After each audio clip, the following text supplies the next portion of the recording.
ষষ্ঠ উপজেলা নির্বাচনে ঠাকুরগাঁয়ের ২টি উপজেলায় দ্বিতীয় ধাপের ভোট গ্রহণ শুরু হয়েছে।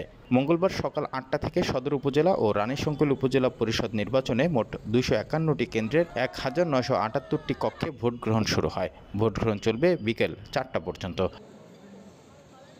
সকালবেলায় কেন্দ্রগুলোতে ভোটার উপস্থিতি কম দেখা গেছে, তবে পুরুষ ভোটারের থেকে মহিলা ভোটারের উপস্থিতি ছিল একটু বেশি। সদর উপজেলায় চেয়ারম্যান পদে ৪ জন প্রতিদ্বন্দ্বিতা করছেন। এছাড়া ভাইস চেয়ারম্যান পদে ৩ জন এবং মহিলা প্রার্থী হিসেবে প্রতিদ্বন্দ্বিতা করছেন ২ জন। অন্যদিকে রানীশংকৈল উপজেলায় চেয়ারম্যান পদে ৩ জন, ভাইস চেয়ারম্যান পদে ৫ জন এবং মহিলা ভাইস চেয়ারম্যান পদে প্রতিদ্বন্দ্বিতা করছেন ৪ জন প্রার্থী।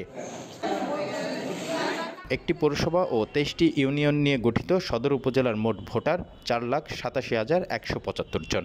এর মধ্যে পুরুষ ভোটার ২,৪৪,৯০৩ জন, নারী ভোটার ২,৪২,২৬৮ ও তৃতীয় লিঙ্গের রয়েছে ৪ জন। রানীশংকৈল উপজেলা একটি পৌরসভা ও ৮টি ইউনিয়ন নিয়ে গঠিত। এখানে ৬৬টি ভোটকেন্দ্রে ব্যালটের মাধ্যমে ভোট গ্রহণ চলছে।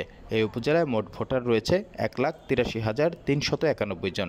এর মধ্যে পুরুষ ভোটার ৯৪,২৮১ জন ও মহিলা ভোটার ৮৯,১১০ জন। ভোটকেন্দ্রে আইনশৃঙ্খলা পরিস্থিতি ঠিক রাখতে নির্বাহী ম্যাজিস্ট্রেট, বিজিবি, র্যাব, পুলিশ ও আনসার সদস্যদের মোতায়েন করা হয়েছে।